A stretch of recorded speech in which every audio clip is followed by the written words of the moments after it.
دم باش تماشاوانên gelekê ji ecardan bu bernamexwe gelek bi xêr bên. Tewere êrojî bi nav û nîşanên aya jê pirsîn li parlamenteran dê bibe nerî li Kurdistanê. Dê demekê de ku beriya çandê tevgera guran bi sedemê ku çar parlamenterên wan îmza li serkirîna şuqa û vêla ku yên Parlemanê Kurdistanê kiribûn lê pirsîn da destpêkirin bi vê sedemê jî yek ji endamên Parlemanî serbelîsta guran biryar da ku de ji karê parlamenteriyê vekeşe. Yekê din jî daxwaza lêborînê li raya giştî kir. Duyên din jî weke serbixwe xwe ra gihandin. Duh jî civata navendiya Yekîtiya Niştimaniya Kurdistanê biryar da ku jêpirsînê li wan endam parlemanên xwe bike ku ewan jî îmza li ser kirîna vê law û şiqa li Parlemanî Kurdistanê kiribin. Herwiha Hizba Zehmetkeşên Kurdistanê jî ki ewan jî daxuye kirin ku pêwîst e lêpirsîn li wê endam parlemanî jî bête kirin ku heft hizban bi hevra di hevpeymanetiyekê de karîbûn bi tenê parlamenterekê bişînin Parlemanê Kurdistanê ew jî Haja Silêman ser bi Hizba Şûya Kurdistanê ku pêwîst e jêpirsîn dê gel bête kirin. Belê temaşevanên nêja evan ha li Kurdistanê di meşeb taybetî jêpirsîn lê gel parlamenteran ew ên ku wekû pêwîst xizmeta gel nekin û wekû pêwîst di astê baweriya reya giştiya wî xelkî de nebe ku dengê xwe bûdaye gel û ev dê heya çandê hander be ji bo wêkê ku aliyên siyasî beriya her tiştekê dî ew dest pêşxer bin ji bo ku jêpirsînê li wan hemû berpirsiyarên xwe nekî li endamên parlemanî belku ji xar jî bikin ew ên ku di astê xizmetkirina xelkê Kurdistanê de nebin. Di demekê de ku beriyan hajiyekê lijna nezahî li Parlemanê Kurdistanê serokê wê lijnê gelek ji endamên vê lijnê de ji karberdan ji ber ku wekû ewan gotî nekarîne wekû pêwîst karê xwe ji cêbecî bikin. Ji dest nîşankirina wan hemû kêmûkasiyan wan hemû berpirsan jêpirsînê lê bikin ku bîne sedemê gendaliyê li Herêma Kurdistanê. Ev pêşatan û heya çandê wê nerîtekê nû be ji bo hindê ku kes nikare bi taybetî ew ên ku bi nîneratiya xelkî bi dengên xelkî diçîne Parlemanê Kurdistanê ku erkê wan xizmetkirina xelkî ye erkê wan cîbecîkirina xwastên gele derkirina yasayên meqûl e bu xizmeta raya giştiya Kurdistanê ew bu bercewendiyên xwe vê yekî bikartîn heya çandê ve rêrawekê beref pêtir sîstemê demokrasiyê bête vekirin li Kurdistanê. Aya ta çend lê pirsînewa li parlamenteran e bête nerît em nav nîşanî tewerî emro bername êwa bernameyî mayekî xelkê. Sekvan li bajarê Dûkê yêkem peywendiya me. Kayek Sekvan dem baş. Alo. Bele. Alo dem baş. Baştir. Başî bira. Gelek spas kerem ke. Bele destxoşî bername etkin rastî bernameke rêkofêk e. Spas gelek. Em partit çîrayê û kitêrîtir jî xel. Parlamenter hatine kirin. Me parleman donatî raya xelkê hatiye danan erê çawa çi parlamenterek daxwaz biketin û şiqa bûyî bête firitin. Erê ma parlamenter şewêrê daxwaza mafê xelkî biketin yan bu berjewendiyên xwe şewêrê. Em wekî şeab divêtin parlamenterek me her lîsteka hevîtin ne besî lîsta Kurdistan yan Goran yan Yekîtî her lîsteka hevîtin divêtin daxwaza berjewendiyên gelî biketin ne berjewendiyên xwe biketin û bi çitêrê daxwaza şiqa biketin yan daxwaza tiştekî biketin. Em daxwaza ji parlamenterên Kurdistanê dikin. Daxwaza her çar parçeyên Kurdistanê bikin ku bikine ek ne daxwaza şiqa bikin û daxwaza Belê Kayek Seyvan eva tu dibêjî madem heye gel û pêwîst e ew aliyên siyasiyên Kurdistanê ew ên ku ev endam parlemane ji ser lîsta wan çûne Parlemanê Kurdistanê û dengên nûnerênan bi dest hênayê. Pêwîst e ew aliyên siyasî çi helwîstek hebe li hembervana? Bele ev xwe nike her aliyeke hey. Her lîsteka hebîtin her opozisyoneka hebîtin divêtin daxwaza gelê xwe biketin divêtin daxwaza mafê şeaba xwe biketin. Bale. Divêtin heqî dengê diteyê ku ew kesê dengê xwe daye ku çêwê jî rîniştê xwe ew ne ku raya xwe çêwêrê ew raya şeabê çêwêrê û divêtin berjewendiya şeabê da şûz ketin. Bale. Alê li şarî Silêmaniyê li gel me ne. Alê xan em kato baş. Alê xan tu wek hawerekî berdewamî bernamekeman zor xweşhalîn û em ew bipirsim ew nerîte tazeyeke li Kurdistanê hatû te arawa bû ew ke layîna siyasîyekan lê pirsîne we lew endam parlemana kirê ke li ser lîstê wan bû bercewendî giştî hewl nedan bû bercewendî xwe yan hewl dan. Tu em te çend beştîkî dilxweşker e bînî boî li Kurdistanê kem bibête nerîd nek li endam parleman li hemû berpirsekanî tir lê pêçînewa bikirê boî bebaşî karûbarekanî xwe yan rayî bikin. زۆر ڕاستە بەڕای من هیوادارم هەموو کاتێک کاری لەو شێوەیە بکەن چونکەوە کارێکی زۆر دڵخۆشکەرە بۆ هەموو کەسێک بۆ ئەوەی کە ئەو ئەندام پەرلەمانانە من هیوادارم لێپرسینەوەیان لەگەڵا بکرێت چونکە ئەندام پەرلەمانی وا هەیە وەکو ئەوانەی فراکسیۆنی گۆڕان بەهۆی فراکسیۆنی گۆڕانەوە بوون بە ئەنجام پەرلەمان ئێستا ئەبینی لە ئەنجام پەرلەمانی نامێنن وەکو کەسێکی سەربەخۆ لە ئەنجام پەرلەمانی کارەکە بۆیە من هیوادارم لێ پرسیینەوەیان لەگەڵا کرێت چونکە هەمووی بەهۆی فراکسیۆنی گۆڕانەوە بوو کە ئەوان بوون بە ئەنجام پەرلەمانەکان. زۆر سپاس دەشتی لە لێرەوە لەگەڵمانەکەی دەشتم کەتۆ باش هەموو کاتێکت کای دەشتی دیارە لێ پێچینەوە لەگەڵ ئەندامانی پەرلەمان پێم وایە شتێکەکە لە ڕوو قانونیەتەوە دەکرێ ئەمە باسی لێشن قسە لەسەر بکەن. ئەوەی کە من ئاگادارم ئەوەی کە لە سەرۆکی پەرلەمانم خوب بیست شتەکە لە ڕووی قانونیەوە قانونیە بە فرۆشتنی ئەم کانوانە بە ئەنجام پەرلەمان وە یاخود بەڕێک بە ماوەی چەند ساڵێک ئەمە شتێکە جارە ئەوەی کە پیشمان لەلایەن ڕێکەری بژوتنەوەی گۆڕان من پێم وایە بەڵێ کای دەشتی ببۆرە دیارە دەنگی تۆ وەکو پێویست جێم لێ نابێ وەکو پێویستی شتێ ناگەم کای دەشتی لەو لێرە بەهەرحاڵ گەلێک سوپاس بە پەیوەندیکەت ئازاد لە شاری سلێمانی لەگەڵمانە کاتەوە باش هەموو کاتێکت کایک ئازاد وڵا ئەوەی کە ئەوەی دیمان جارە ئەمە یەکەم جارە شتیوا ببینین ئێستا ئێستا نە وەزیری بان کردو نە باسی پەرلەمانتاری کردو دیارە گۆڕانی فریای خۆی کەوت ئەجیبا لەسەری زۆر ئەکەوت بەڵێ بەڵام بە حکمەتی گاگن و شیروان نەیەش بە سەریان نابڕۆ بەڵێ داواکەم یەکێتیش لە وەگانی خۆی پرسێتەوە بات ئەسیر نەکاتە سەر شعبێتی چونکە یەکێتیش هەر خەڵکێکی فەقیریش دەنگی پێیا خۆسەر نییە می دەوڵەمەند دەنگی پێیا بێ ئەوە با سەروەریەکیش بێ بۆ ئەو با ئەو نەکاتە ڕێگەڵنی استراتیژی و دەسەڵات و ئەمانە با لەوانەی خۆی پرسێتەوە چونکە دوو ڕۆژێکە لە یەکێتیش ئەپرسنەوە خەڵکەکەی خۆی ئەڵێ باشە ئێمە بۆچی ئەوان وایان کرێەوە بۆ واتان نەکرد بەڵێ بەڵێ کاکەزات ئەمە شتێکی زۆر زۆر پیرۆزە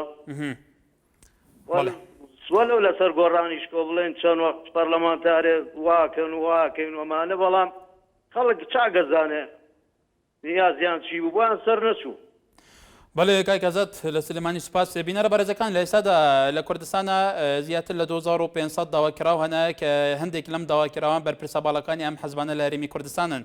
بەشێکی گشتی تا ئێستا ئەم داواکرانە لە دادگاوە بڕیاری ئەوە دەرچووە کە بچن هەم بەردادگا لەسەر یەکێک لە دووسەکان تاوانبارن بۆ لە پێچینەوە لە دووسەکان بکرێ بەڵام تا ئێستا من نەچوونە هەم بەردادگا زۆر جا باس لەوای کرێ کە زۆر بەرپرس هەیە لە کوردستانە بەرپرسی باڵایە لە حەزبەکاندا گەلێک جار ئەمە بەرپرسێکی پلە لە هەستێکی مەحدوددا بووە دواتر یەکێک لە تاوانبارە بە یەکێک لە کارەکان چ لە کوشتن چ لە هەر شتێکی دیکە بێ دواتر پلەی بەرز کراوەتەوە تا چەند گرنگە مەدەم ئەم شتان هەیە تا چەند گرنگە ڕای خەڵکی کوردستانیش وریا بێ وشیار بێ بۆ ئەوەی هەر بەرپرسێک لە ئاست پێویستی خزمەتکردنی خەڵک و خزمەتکردنی ئاراستی حەزبەکە لە پێناو خەڵکدا نەبێ لە پێچینەوە پێشەوە هەر کەسێ لێ بکە هەر دەم و دەستگایەکی دیکە لێ بگێ خودی حزبەکەی لێ بکرێ بەڵێ خەبات لە ڕانیەوە لەگەڵمانەکەی خەباتم کاتەوە باش ئەم کاتت باش هەموو کاتێکت فەرموو کاکە دەستخۆشی بەرنامەکە لێ دەکەم زۆر سوپاس لەسەر ئەو هەڵوێستا دەڵێن ئافرین گۆڕان ئافرین ڕچەشکێن ئافرین کالیمی چیرەوان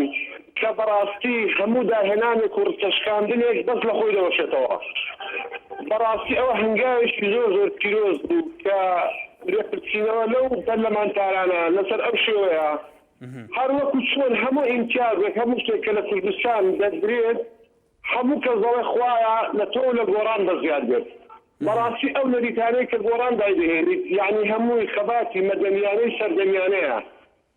بۆ دەڵێن دەستان خۆش بێ ڕوسە شوێنەکانی کوردستان ئەو شتانێکی ئێوە دایدێنن جێ ڕەزامەندی خەڵکی کوردستانە بەڵام یەک تێبینیم هەیە من تعجبم لە کاروان ساڵح دێت کە داکۆچیکارێکی زۆر سەرسەخت بوو لە مافەکان کەسێکی زۆر دڵسۆز بوو نازانم ئەو چۆن ئینجای کردو ئەو شتا یعنی بەڕاستی ینی لە مناقەشەکانیدا لە دەرسەکانیدا یعنی نەدەبووە ئەوی شێ کردبە هیواداریشم گۆڕان نەرمی لەگەڵ کاروان ساڵح بنوێنی هەڵەیەکەم بەسەری لا تێپەڕ بووە چونکە داکۆچی کارێکی زۆر سەختە بوو لە وڵاتەکانی خەڵک. بەڵێ کاکی خەبات زۆر سپاس کاک خەبات لە ڕەنیەوە بینەرە بەڕێزەکان ئەمە بەرنامەی خۆتان هەر کەسێکی پەیوەندی بکە هەر کەسێ بەرپرسە لە سەر سەرنج و بوچوونەکانی خۆی بێگومان هەر کەسێژە ئازادە لە چه ئاراستەیەکی سیاسی لە چه بیرکردنەوەی بێ قسەی خۆی بکا و ئێمە لە خزمەتداین. بەڵێ سالار لە کیرکووکەوە لەگەڵمانە کاک سالار ئەم کاتە باش هەموو کاتێکت دەستخۆشی بەنامە کۆلیەکەم گەلێک سپاس. من ئەمەوێ لەسەر دوو شت قسە بکەم. یەکەم شت ئەم پەرلەمانەی خۆمان یاخود پەرلەمان بەڵێ ئەم پەرلەمانەی کێمە قسەکەم من هاتێکم لەسەر ئەساس لەسەر با بڵێن بنیادی ناوە چونکە پەرلەمانێک بەدەست حیزب بۆ بێ بڕا بکە کەسی سواری لێ ناکە. 63 پەرلەمانتاری لیستی کوردستانیمان هەیە ئەگەر بێت یەک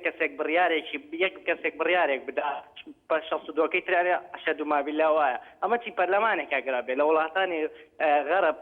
ئەگەر بێت پەرلەمانتارێک رەخنە لە حیزبەکەی خۆیەگرێ بەڵام لەم وڵاتەی ئێمە ئەگەر چ بڵێ ماس پێکی چیان بڵێ ماس پێوەیتە لێ ئەشهد مابیلا ماس ڕەشارێ ئەشهد مابیلا ماس ڕەشە ئەمە چی سوادێ هەیە. دووەم شت ئەمەوێ لەسەر بەرهەمەنەوتەکە منۆکە خۆم خوێندکارێکی پەیمانگای نەوتم ئەوەی بزانم من لە کوردستانە ڕۆژانە 500,000 بەرمیل نەوتە چێتە دەرەوە باشە 500,000 بەرمیل فی 100 دلاری بکە کە بەرمیلەکە ڕۆژانە 50 ملیۆن دلارەکە باشە ئەم پارەیە چه حسابێکە وایە نەکاکە ئەم پارەیە چه حسابێکە دوای ئەوە بەڕای تو کێ حسابەکە بەڵێ ئەم پارەکەوێتە جیرفانی چیە بۆ ئەو ملەتە هەمووی خەریکە لەبەر سامرێ کەرەبەیە کە چێتە جامیعەیە خودە چێتە پەیمانگایەک لەناو پەیمانگاکە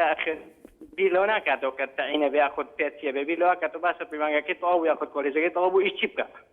یعنی بۆ من وەکو خوێندکارێک مافی بۆ من مافم نەبێ کە بڕۆم لە زانکۆیەکی دەرەوە بخوێنم بۆ گەنجێکی بلەو بەرزان بۆ هێرچێ لە ئەمریکا ئۆکسفۆرد و ڤێرجینیا ئەوە بخوێنێ ئەوە هەموو شتەکەی من بوو دەستان خۆش سپاس هێمن لە هەولێرەوە لەگەڵمانە کاک هێمنم کاتەوە باش زۆر سپاس وڵا دەربارەی ئەوەی کە داوا لەوە ئەندام پەرلەمانە کرا کە داوای لێبوردن کردەوەی کە داوای شقە و ئیمتیازات تایبەتی خۆیان کردەوە بەڕاستی ئەمە کارێکی زۆر باش بوو لەبەرەوەی من هەست دەکەم ئەوە زۆرێک لەوەی کە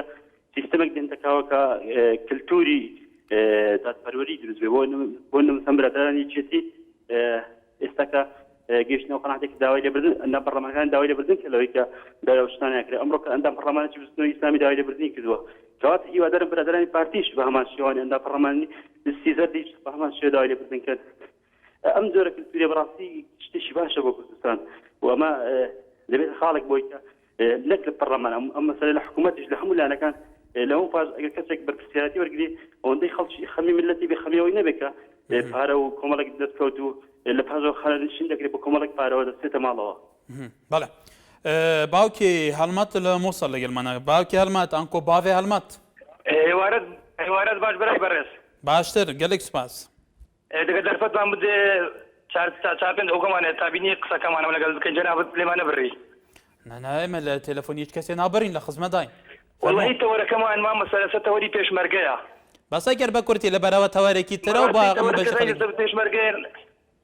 بەڵێ سەر بەلوق و ناوچەکانی ئەمە بەڕاستی ئەمەوە چەندین مانگە چەندین ساڵە ئەمە لەسەر پێشمەرگەی بڕۆی ئافرە تەلەفۆن و پێشمەرگەی بکەین بەڵێ بەڕاستی معاشەکەمان 300,000 برای بەڕێز ئەگەر بە کورتی بالتحديد باوکی هەڵمەت بالتحديد و بە کورتی تۆ لە کام یەکەی پێشمەرگەی داوامەکەی و داواکەت بالتحديد بۆ کام شوێنە بەشکەم جێ لێ بێستا مامەسای بەڕێز ئەمە لقی چواردەینە لە ناوچەی بەرتلەینە سەر بە لقی چواردە کەواتە هیوادارین لقی چواردە پێم وایە پارتی دیموکراتی کوردستان وەکو پێشمەرگەی جێ لە تۆ بێ وەکو پێویستیش ئەمە تەلەفۆنمان لەگە کاک سەبع بەیتوڵای کردێ بەشی پێشمەرگەیان ڕۆژانە دەڵێن ئەو مانگەی ناو مانگەی بەڕاستی خاترە پێغەمبەر خوارد بەڵێ باوکی هەڵمەت هیوادارین سەرنجی تۆ گەیشت بێ بۆ ئەو شوێنەکە تۆ باست کرد دیاری لە عربەتەوە لەگەڵمانە کاک دیاری بەس هیوادارم لەسەر بابەتەکە بێ هەموو کاتێکت وەڵاهی ئەو هەڵوێستانەی گۆڕان کە ئێسێمە لایەنێکین کە ئۆپۆزیسیۆنی ژنین لایەنێکی دەسەڵاتین بەڵام ئەو هەڵوێستانە جوانە بەڵام ئێمە وەکو خەڵک هیوادارین ئەو یعنی جۆرە بۆچوونانە بۆ مەرامی سیاسی نەبێ بۆ لێدانی بەرامبەرەکەی نەبێ بۆ ناشرین من بە دڵنیایی واڵێمێسە کە یعنی برادرانی یەکێتی لە ناو پەرلەمانە کە بڵێن بە یەک لیستونەتە ناو پەرلەمانەوە ئەوان ئەمڕۆ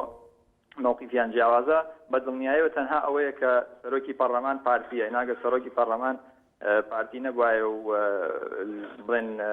سەر بەلایەن یەکێتی وایە دڵنیا بوو ئەوان ئەو بەرنامەیان ینی ئەوان وەکو ئەنجومەنی ناوەند ئەو بڕیاریان نێدا کە لێ پێچینەوە بەرامبەری ئەندامەکانی خۆیان بکەن. زۆر سپاس. شڤان لە کویە؟ باشتر کاک شڤان. کاگاکار وەڵایی من پێم وایە نەوشیران مستەفا کارێکی زۆر باشی کرد دەخواسی لە دیستی گۆڕانیش دەکەم هیوادار دیموکراتی کوردستانیش لێنەوە لەو ئەندام پەرلەمانان یاد بکەن بەڕاستی ئەندام پەرلەمانان بە دەنگ ئێمە چوونە پەرلەمان. کاک شڤان لە کوردستانە هەموو حزبەکان کە دروست بە هەر لە ئەساسە کە حزب دروستە بێ بوو پێشکەوتنی کۆمەلگا بۆ ئاڕاستەکردنی کۆمەلگا بەرەو ڕێڕەوێکی دموکراسی پێشکەوتن خواست بۆ ئەوەیە کە بتوانێت بە دەنگی خەڵک بچێتە پەرلەمان بۆیە زیاتر خزمەتی خەڵک بگرێت خەڵکی لە خۆی ڕازی بکات بە تایبەتی لە چارچۆی پرۆسەیەکی دموکراسی کراوەی هەڵبژارتن کە حکوومەت بێتە کایەوە. لە کوردستانیش ئەم سیستەمە پەیڕەوە کرێ پێویستە بەشێکی گشتی حزبەکان تا چەند ئەمە بکەنە نەریتێک نەک تەنیا ئەندام پەرلەمان بەرکو هەر پۆستێکی در هەبێ بەرپرسەکانیان بۆی لێ پێچینەی جدی لەگەڵ بکێ بۆیە لە ئاس خزمەتی خەڵکدا بێ. بەڵێ کاگاکار وەڵایی من هیوادارم لە هەموو حزبەکان لە هەموو دایەکان لەپرسیتۆ لە ئەندام پەرلەمانەکان خۆیان بکەن دەنگی ئێمە چوونە ئەوان داکۆشی تەماشاکانی ئێمە بکەن. بەڵێ سالار لە خەباتەوە. کاکە سالارم کاتۆ باش. کاک سالار؟ دیارە پەیوەندی کاک سالار داخرا هیوادارم دووبارە بکاتەوە. دلاوار لە شاری سلێمانی. کاک دلاوار فەرموو. مرحبا. سەرچاوم. پیرۆزبایی ئەو بەرنامە جوانە لێیاکەم. گەلێک سوپاس. بەڕاستی ئەو داهێنانە جوانەی کە لیستی گۆڕان و بەڕێز کاک نەوشیروان داهێنانێکی هەتا بڵێ جوان بوو. هیوادارم ئەمە بێ بە دەرسێکە حیزبەکان و لایەنەکانی تریش دەرسی لێ وەرگن وە خەریکشە لێ وەرەگرن. و داوا لە کاروان ساڵحەکەم کە لەو بۆ چوونانەیە تۆزێ بەخۆی بجێتەوە چووکم ئەو خۆشەویستی ناو جەماوەر بوو یەکێ بوو لە کەڵە پیاوەکانی ناو پەرلەمان. هیوادارم ئەمە بەعیبە نەبێت چۆن ئەو ئەندام پەرلەمانانەی تر داوای لێبردنیان کرد ئەویش داوای لێبردن کە زۆر شتێکی احتیادیە چونکەم ئەو کەڵە پیاوی ناو پەرلەمان بوو. دا هیوادارم کە گوێ لە دەنگم بێت و ئیسا عیبە نیە ینی داوای لێبردن کە شتێکی خراپی نەکردو خوانە خۆزە شتێکی وا خراپی نەکردووە کە داوای لێبردن کە بە عیبەی بزانێ. هیوادارم داوای لێبردن کان چکم ئەو خۆشەویستی ناو جەماوەرە. بەڵێ کات دلاوار ئێمە هیوادارینی هیوایەکەت بۆ شوێنی پەیوەندی دارگەیشت بێ. خاڵێت لە شاری هەولێرەوە. کاک خاڵێتم کاتە باش. کاتە باش چۆنی برای بەڕێز. گەلێک سوپاس. والله بنسبة من يعني برأي برامبر كاروان يعني خوزقا انتحاري بكت انتحار بوي باك بايوا لو هلويستيكا برامبر بجماعتي قران واندي هر اخلاق بو هولي رجراو كابراي انتحاري بكرد بايا ئەوە ڕێی خۆمە من نازانم. کاک خالد بەشەیەکی گشتی ئێمە قسە لەسەرەوەیکیان بە تەحدید لەسەر پەرلەمانتارانی گۆڕان و بەیاننامەی گۆڕانیە دوێنێش ئەنجومەنی ناوەندی یەکێتیش بڕیاری دەکە لێ پرسینەوە لەو ئەندام پەرلەمانە بکرێت. زەحمەت کێشانیش لە چارچەوەی ئەو کوتلەی کە لە پەرلەمانێک ئەندام پەرلەمانیان هەیە ئەوانیش داوایان کردو. ئێمە باس لەوایەکەن بەشەیەکی گشتی تا چەند گرنگ ئێمە ببێتە نەریتێ لە کوردستانە بۆی هیچ بەرپرسێک لە شاڕەی خۆی وەکو خزمەتکردنی خەڵک لا نەدا. بەڵێ ئەگەر یەکێتی ئەو مووقیفە بنوێنێ احترامی شەهیدەکانی خۆیەگرێ من ئەوەندا ئەڵێم بەس. بەڵێ سوپاس پەیوەندێکە دلێر لە باژارێ دووکێ. کاک دلێر کەرەمکە. چاوانی باش. گەلێک سوپاس فەرموو. زرا سەبارەت هەوەرێتە. بەڵێ. سەبارەت ئەندام پەرلەمانەوە. وارکێ بکەوێنەکە ئەندام پەرلەمانە پەرلەمانە کوردستانێدا احترام بوانەژی. استعمالات العقدي يعني رياساكي يعني كردستاني ما نادي يعني بركه يعني بس تفسير نظام برلماني بو هوسايا بو وكتب بيجي بو هوسايا اي او فلترو او شوازي كوالين سياسي عندهم برلمان خو بيدس نشان كيري وكو بيوش نبويا اناف برلمانه چنينه سرباغن برهند وكتب بيجي بدنگ البرلماني دا بو هوسايا قالوا لا دوي صار كاكا بس عندهم برلمانه يعني في مستوى مين يعني عندك عندهم برلمانه في مستوى كنت نازل بتنصل برلمان عندهم برلمان كردستاني كواتا بتاچان تاثير الدنگ دريت كد کو بدهان نزار دنگ بوی اندام پارلمانی چون خلکی رشو ریتو فقیر و همی طبقات دنگ بوی پارلمانتاری دای اف خلک گناهاوی چه گلو پیوسته و چه بکرد مثل عقد التصوير في خطوات يعني الصراع ما جد بين كردستان اخر يعني جدا والله برفيج جدا يعني در وقتی روزنامه‌ها می‌نویسن که خبر بود يعني در روشنبیلی‌ها با کارشناسی فتره يعني دوی واقعی دیدن که چای خودشگی داشتن که داخت مصحف ملتی دا وان دست شد والله بپرلمان اینه داخل زمینه دست شد. سپاس قهرمان لشاری کرکوک و کای قهرمان هم کتو باش. الوام کاتت باش کاغا دەستخۆشی بەرنامەکەتان لێکم بەڕامێکی زۆر سەرکەوتووە و هیوای تەمەندرێژیتان بخوازم وڵی بەنسبەت ئەواندا پەرلەمانانەوە دەستخۆشی لە کاگنۆشیروانە کە میوادارم هەموو سەرکردەکان وە کاگنۆشیروان بکات بەڕاستی یعنی ئەگەر بێت ئەوەندا پەرلەمانانەوە ئەو وەزیرانەی کەوا لە کوردستان و کەوا لە بەغدا هەمانە ئاوا لێ پێچینەوەیان لەگەڵا بکرێ بە من وایە کوردستان ئەبێتە بەهەشتێک لەسەر زەوی لەسەر هەنحای عالەمە هیچ وڵاتێ ناگاتەوە کوردستانی ئێمە هیوادارمە و سەرکردانەمانە بەخۆیانە بچنەوە کاگنۆشیروان بکەن ئەگەر بێت تۆ ئالە بکەین وەڵی کەرکووکش بەدەست دێنینەوە بەڵێ کامیل لە شاری سلێمانی کای کامیل ێوارەت باش باش باشتر بۆ تۆ فەرموو هەڵەخواڵت ژیانت گەلێک سوپاس داواکارم لە هەموو سەرکردەکانمان کە بەڕێبازی کاگنۆشیروانە بڕۆن و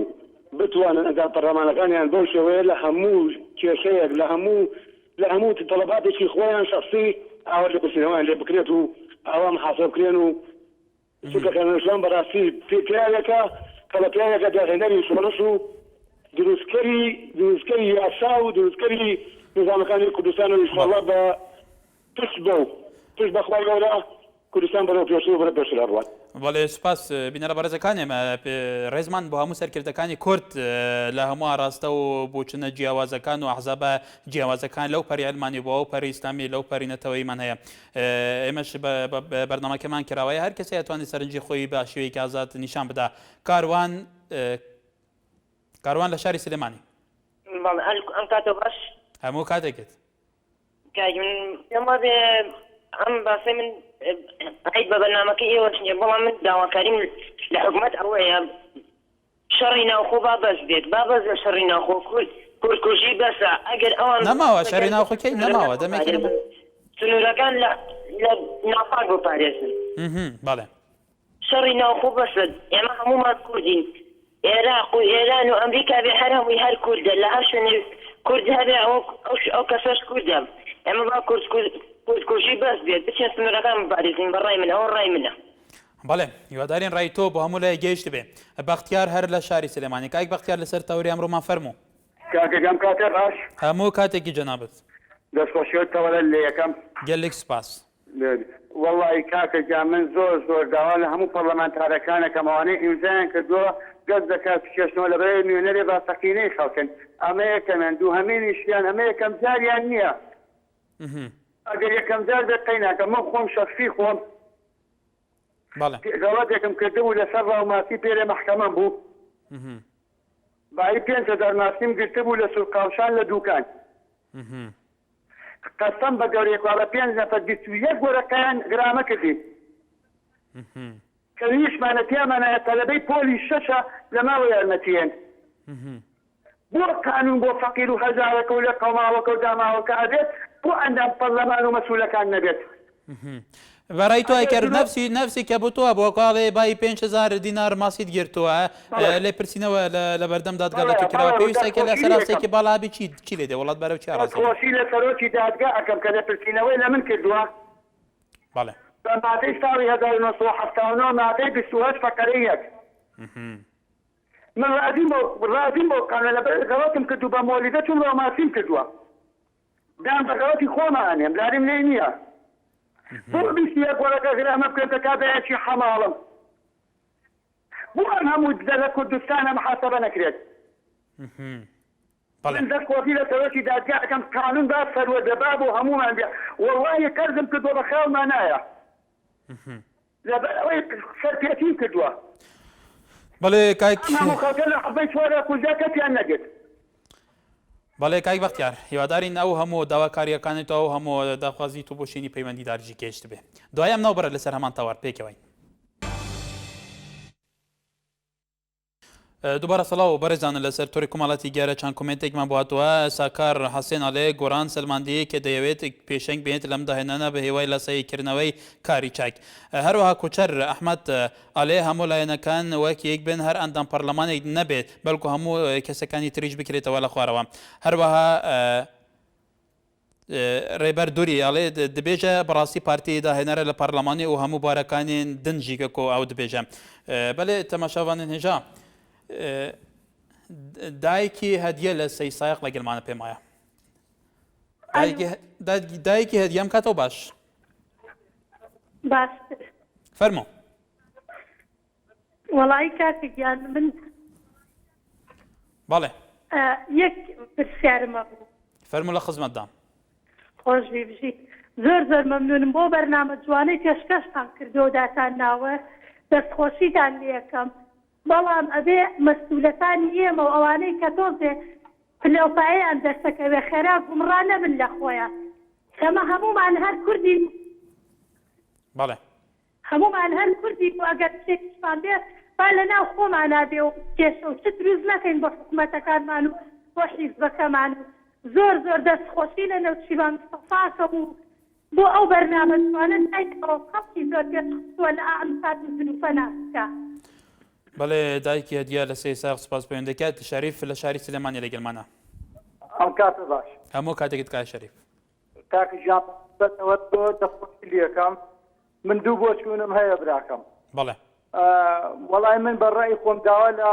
ئەو ئەندام پەرلەمانانەی گۆڕانەکەم دەست لە کار نەچێشنەوە لەبەرەوەی کە قەینا هەموو کەسێشانی هەڵەیەکیان کردووە بەڵام کاروان ساڵە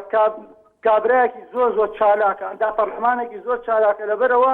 ئەو چالاکەوانانە گوناح لە ناو پەرلەمانە بڕۆن و دەستخۆشی لە کاکنەوشیروانی یەکەم کەس بوو کە لەم لێپرسینەوە ئەندام پەرلەمانەکان ئاکا و یەک تێبینی بچووکی شمەیە بۆ ئێوە بڵێن لەسەر کرێکارانی شارەوانی و زەراعە بۆ چوونەکان هەبێ معاشی کرێکاری شارەوانی زۆر کەمە لەبەرەوەی وەڵای ئەگە کرێکاری شارانی نەبێ ئەم شاری سلێمانیە لە ماوەی 4 ڕۆژە بۆ گەنەکان. بەڵێ کاکێ شەریف سەرنجەکانت گەیشتن سپاس هەبێت بەرنامەیەکی بۆدانێت زۆر سپاسانە. بەڵێ سەرنجی تۆ لە بەرچاوارێکین بە تەکیت گەلێک سپاس گۆڕان لە سەی سایق ئەلۆ بەڵێ کایکە گۆڕان چۆنی بەڕاستی دەستخۆشی بەرنامەکەتان لێکم بەرنامەیەکی زۆر جوانە بەرنامەیەکی فڕەکە بۆ هەموو فەقیرێک و بۆ هەموو کەسێک کە داوای مافی خۆی بکەن گەلێک سپاس فەرموو بەڕاستی وە دەڵێن کە بەرلەمانتاران کە بێتە بەرپرسەر بن ڕاستە بەس بڕوا بکە زۆری یعنی بەرپرسین نین و هەویان ماین کە ئستە سەرمادێک کە دوێنێ شای داوە کە منداڵێک لە سەرمان مردووە آخر منداڵێکی ئەوان تکە تای سنە سەرمان لە فەقیر یعنی لە هیچ لە هیچ کەسە ناپرسێتەوە یعنی وایە بەڵێ تەها لە کەرکۆکی لە گەلمەیە کاک تەها ئەلو بەڕێزمام کاتت باش هەموو کاتێکت کاکە تەها زۆر سپاس بۆ توی بەڕێز و دەستخۆشم بەرنامە جوان لێکم گەلێک سپاس فەرموو برا جوانەکەم وەڵای من نەمێڕا و بۆچینی خۆم بڵێم دەربارەی ئەمەی کە کاروان بە نسبەت دەستی لە ئەندام پەرلێتی لیستی گۆران بڵین لەگەڵ و برادرانەیە کێشاوتەوە بە تاکید شۆکامانی تر بە ئازادی توانی سەرنجی خۆت بڵێ بەڵێ فەرموو بەڵێ جانەکەم بە نسبەت منە وەکو بۆچوونی خۆم ینی هەموو کەس کەیسە من لە شوێنێ ڕاستی و دروستەکانم بۆ دەرەکرد وابزانم بەڕێز کاروان و ئەو سێ ئەندا پەرلەمانە بەڕێزەی تر ڕاستی و دروستیان بۆ دەرکەوتو ینی دیارە خۆ گۆڕان و ئەمسالی گۆڕان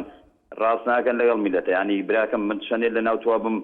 ینی ئەزانم ڕاستی بۆچوونەکان بۆ دەرەکەوێ ینی ئەمانش بۆیان دەرکەوتووە کە چی مەبەستی لە مێشکیانایە دوای ئەوەش من هیوادارم ئەم نمونەیان زۆر بێت و بەیانی یەکگرتو کۆمەڵش بگرێت کە دەست لە کار کێشنەوە و ببنە سەربەخۆیان خود یەکەڵی لیستەکانی دەسەڵات بن لەبەرەوەی حد بمانێ نەمانێت دەست ینی فکری دەسەڵات بۆ نمونە ئەندا پەرلەمانی پارتیان یەکێتی بەڕاستی تێکۆشم بۆ میلاد جەماوەی کوانێ بە نسبەتم برا بەڕێزەی پێش من دەسەی ساخەوە کە باسی ئەوواکە کەس بەهانای میلەتەوە من هەموو وڵاتێکە بینیم برا بەڕێزەکەم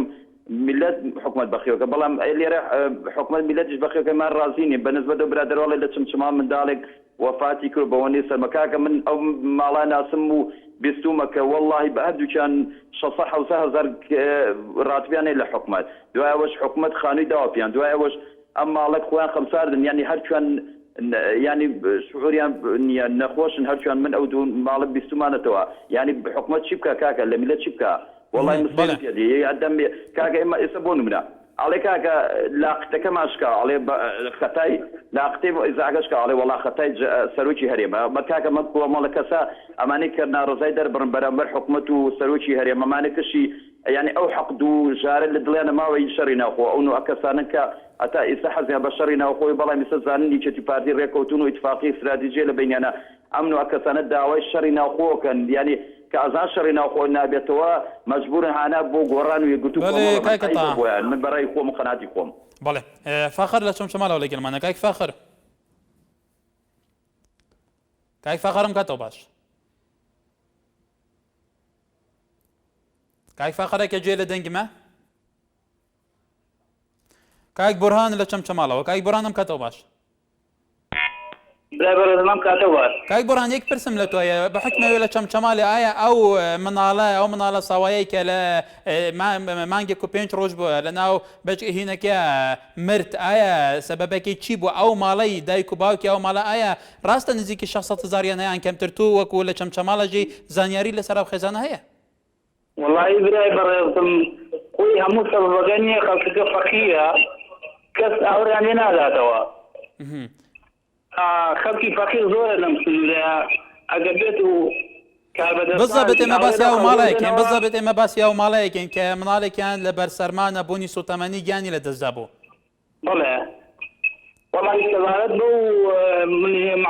معلومات النصية استبارت بو هنا يعني من بس خلقي فقير زور لم نوري ما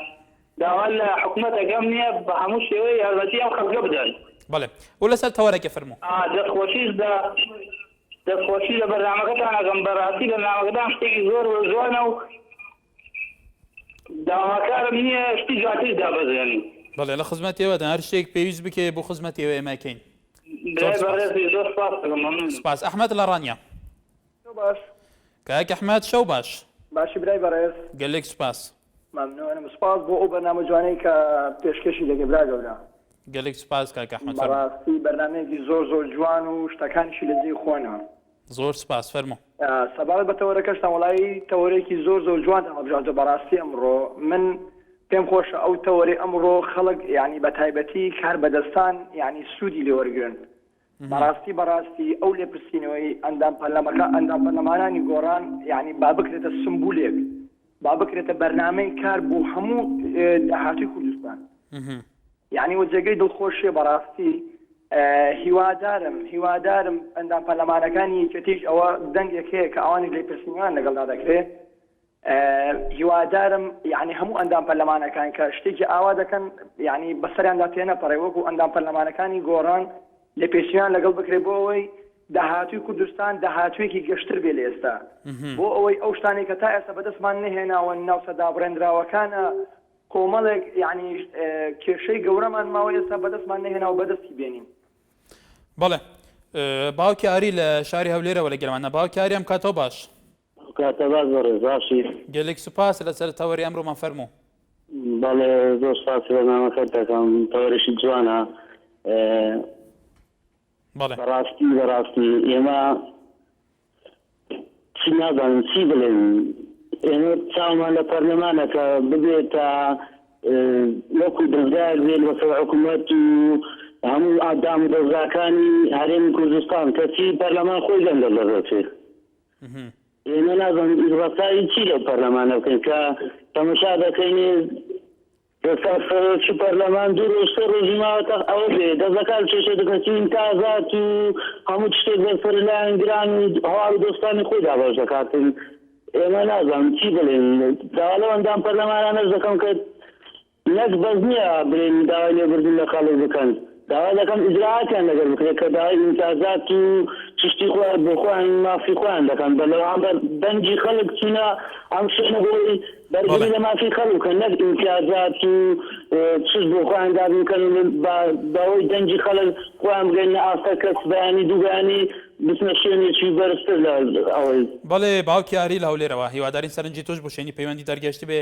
بینەرێن هێجا پارلەمانە کۆ مەرجایکە هەری باڵا دڤی وڵاتیدا کۆ بە هەڵبژارتن هاتکە پێکانین دناوە پارلەمانیدا چەندین کوتلێن جودا چەندین ئاراستە و فکرێن جودا و نونەرێن هەموو نەتەوێن جودا جودای نافەرێمێ لەخوا دەگیرە و ئەف پارلەمانە جێ تەشریعات و دەرکردنا یاسایە فیاساژی ji بۆ کۆ civakê Kurdî sîstemê jiyanê li Kurdistanê di hemû arasan da bêtarî xistin heya çandê giringê endam parleman kesekê xwe dîşiyan û xwe dî têgehekî başê hizrî be û bikar be li ser arasteyên jiyana xelkî bikar be xwedî statû û xwedî propozal û proje be ew filterên ku endam parlamentê da tête hilbijartin di nava aliyên siyasî da pêwîst e ew filter heya çandê guhartin ser dabêtekin heya çandê filterek be ku ew kesên diçîte parlemanê û bi dengên bi dehan hezar xelkê diçîte vî parlemanê تا چند از ته خدمتکردنا وی خلکی دبه تا چند از خدمتا باورگی وی خلکی دبه گلو برزان لرزگاری ولی گرمانه که برزانم کاتو باش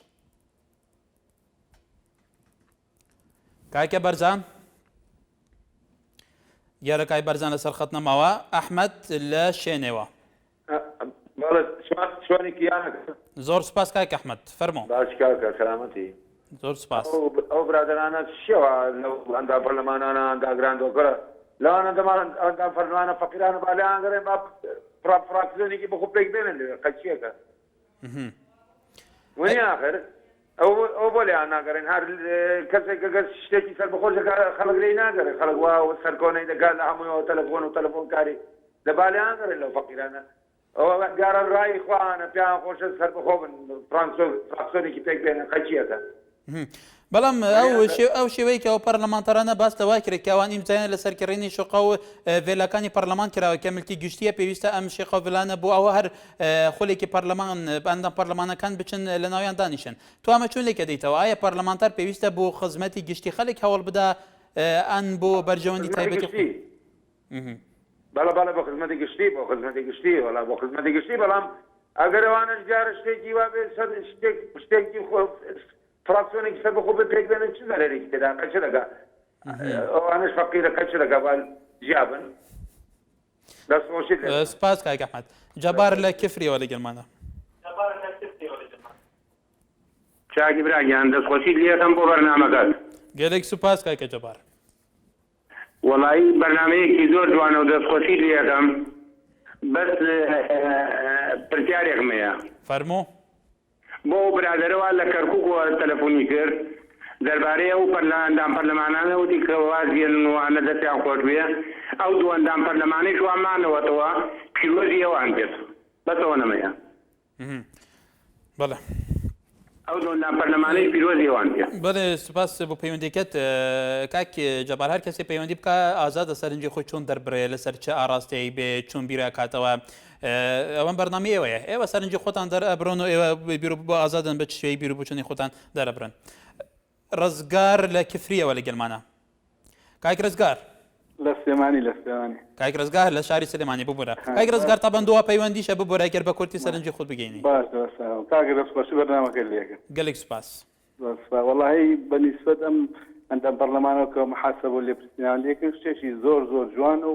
دەستخۆشی لە جەناوی کاگنەشوانەکەین بەڕاستی ئیسپاتی کرد کە خزمەتی ملەت و گەلەکەی خۆیەکە یعنی ئەو برادەرە لە کەرکووکەوەڵێ باواپن ینی ئەمانە بە تەمای چین ینی ئەمە ئەبێ هەموو ملەت دادۆشن پەرلەمانیش گەندەڵی تێبکەوێت ئێمە چی بکەین دەسەڵاتمان چی ینی خەڵک چی بکە ینی محاسبن لایان نەپرسنەوە لە ئەندام پەرلەمانیش نەپرسنەوە ئەی لە شێ پرسنەوە کاکە يعني لو زيادة يعني تو كان ضلي بقاتنا برلمان تلجيجا أمينة قوشما وسوزما بله که ڕزگار ئەگەر بە کورتی پێت وایە تا چەند گرنگە یاسایەکە بێت لە چارچوێ ئەم یاسایە هەر کەسێک مخالفی ئیشی خۆی قانونی کرد ئەم بە پێ یاسا لێ پرسیینەوە لەگەر بکرێت لایەنەکان بەتاشید میژەڵم لێ پرسیینەوە هەبێت لە بەرەوە لە بەدەم میلەت و لە بەدەم خی گەورە سوێنە خواردگەخیانە لەو میلەتەکەن لەو میلەتە نەکەن داوان هەستن يعني بۆ 100,000 دلار ئەم میلەتە بفرۆشیانی تو بانی شوتی خەبووان تا پەرلەمانەکەی بانی لەوانەیە دەوڵەتێکی دەرەوە یانی کوردستان پارەیەکی زیاتری با دەوتوانە بارەزی خۆی لە ناو پەرلەمانی کوردستانە هەموو شتێ بکات گاتە ناو پەرلەمانیشەوە هەنی بەڵێ کاک ڕزگار لە شاری سلێمانی سپاس بۆ پەیوەندیەکەت بەرەبارێزان بابان ناڵێ هەتا ئەم ساتەش دەستگایەک نییە لە کوردستان کە ناوی پەرلەمانی ڕاستەقی نەبێ وەکو خۆیاڵێ هەروەها کاروان ئارارات ئاڵێ دەستخۆش بۆ فراکسیۆنی گۆران بەڕاستی هەڵویستێکی جامێرەنە هیوادارم هەموو پەرلەمان تاڕە بەڕێزەکان فێر بن چۆن دانێن بۆ پارە و vێلە چونکە ئەوان بەرپرسیاری نیشتیمانیان لە سوودایە هەروەها ڕقیب دەربەنی ئاڵێ بەڕێمە لێ پرسیینەوە بکرێت باشە بۆەوەی لەسەر حسابی خەڵک خۆیان دەوڵەمەند نەکەن بەێ بڤ ئاوایژی تەماشەوانە نێجاز گەشمە داویە تەوەری رویە بەرنامە و بەرنامە مایکی خەڵکی ویداری نۆکۆ پێویستمە خزمەتاوە کرد بە گەلێک سوپاس کویان ها تەماشەوانێن بەرنامێمە بوون هەر شاد و بەختەوەر بن.